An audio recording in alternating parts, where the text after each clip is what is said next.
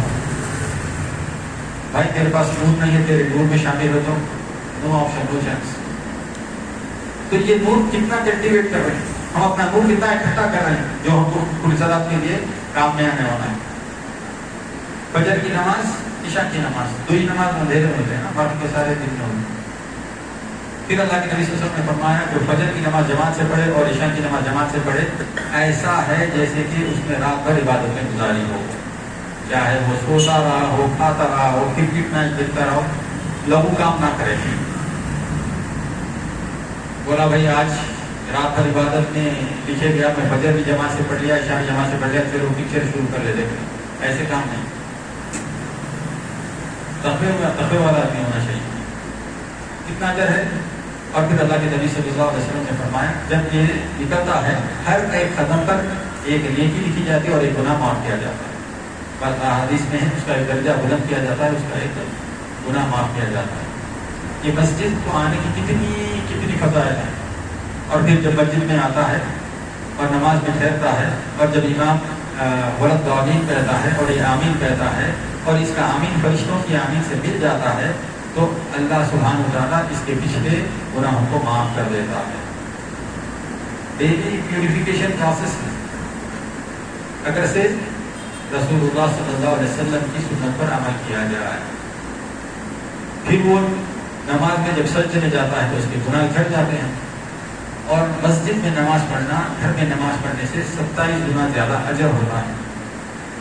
اور پھر وہ جب نماز پڑھ کر جاتا ہے، اللہ کے نبی صلی اللہ علیہ وسلم نے فرمایا من صلی صبح وهو فی ذمۃ اللہ، جو صبح کی نماز مسجد میں پڑھ لیا وہ اللہ کی ضمانت میں آ گیا. روز حفاظت کی گارنٹی ہے اللہ کے پاس، ہم کو لینا ہے جا کے. ہمارے سب کے گھر میں دودھ آتا ہے، چائے پیتے بچے رہتے، دودھ خود ہی چاہتا یا جا کے لانا پڑتا یا کوئی کسی کو لا کے دینا پڑتا. حفاظت مسجد میں رکھی ہوئی ہے، جو آئے گا اس کو ملے گی، جو نہیں آئے گا وہ اس دن اللہ کی حفاظت سے چلے گا. شاید دوسری وجہ سے مل جائے لیکن یہ آسانی سے ملنے والی ہدایت. پھر اللہ کے نبی صلی اللہ علیہ وسلم نے فرمایا قیامت کے دن کوئی سایہ نہیں ہوگا سوائے رحمان کے عرش کے. اور 7 کیٹیگریز 7 قسم کے لوگ ہیں، 7 طرح کے عمل کریں گے تو ان کو ہی نصیب ہوگا سایہ اور کسی کو نہیں ہوگا. اس میں سے سب سے آسان کیا ہے؟ جس کا دل اللہ کی مساجد سے جڑا ہوا ہو. سب سے آسان. مہینے گزر جا رہے ہیں، ہفتے گزر جا رہے ہیں، مسجد میں لوگ نظر نہیں آ رہے. کیا ہوگا اس سے؟ آخرت میں ان کا سایہ ختم، عرش کا سایہ نصیب نہیں. برابر انشاءاللہ اللہ سبحانہ وتعالیٰ سے دعا ہے، بہت کرنے کے لیے بہت سی باتیں تھیں، لیکن الحمدللہ اللہ تعالیٰ آپ سب کو جزائے خیر دے. آپ ہم کو یہ موقع دیتے ہیں، ہم جو بھی سیکھتے ہیں آپ کے سامنے پیش کریں. اور ہم سب سے یہی کہتے ہیں کہ بھائی آپ بھی سیکھیں. ہم میں سے ہر آدمی نماز پڑھانے کے قابل ہو، ہر آدمی جمعے کا خطبہ دینے کے قابل ہو، میت کو غسل دینے کے لیے قابل ہو، میت کو نماز پڑھانے کے لیے قابل ہو، دفن کرنے کے لیے قابل ہو. ہر اس چیز میں بچہ پیدا ہو گیا انتظار کر رہے ہیں، انہوں چاہنا تو اذان دینا، بیوی چاہنا تو پوری بھی چاہنا تو اذان نہیں. آپ تو عقیدے کا کیا سسٹم ہے سیکھو، آپ سیکھو، ساری چیزیں سیکھ رہے ہیں. ویزے نکالنا سیکھ رہے ہیں، جاب کرنا سیکھ رہے ہیں، گاڑیاں خریدنا سیکھ رہے ہیں. حتیٰ کہ مارکیٹ میں گئے تو ٹماٹے کو بھی دیکھ کے خرید رہے ہیں. لیکن دین کو کیا کر رہے ہیں؟ ان کا اچھا دکھا دیجیے، وہ چھوڑے، ان کا اچھا دکھا دیجیے. یہ چلے. دین سیکھو اور دوسروں کو سکھاؤ. اللہ تعالیٰ ہم سب کو دین سیکھنے اور سمجھنے کی، اس پر عمل پیرا کی توفیق عطا فرمائے دلیل کے ساتھ. اللہم نجنا من المواہدین والمتبعین والمتطہرین والمتقین والتوابین برحمتک یا ارحم الراحمین. اللہ تعالیٰ ہم کو ان لوگوں میں بنا جو توحید پرست ہیں، جو محمد رسول اللہ صلی اللہ علیہ وسلم کی اتباع کرنے والے ہیں، جو پاک صاف رہنے والے ہیں، جو اللہ سے ڈرنے والے ہیں اور جو توبہ کرنے والے ہیں اپنی رحمت سے. اے رحم کرنے والوں میں سب سے زیادہ رحم کرنے والے اللہ ہماری دعاؤں کو قبول فرما. وآخر دعوانا ان الحمد للہ رب العالمین. جزاکم اللہ خیر. السلام علیکم.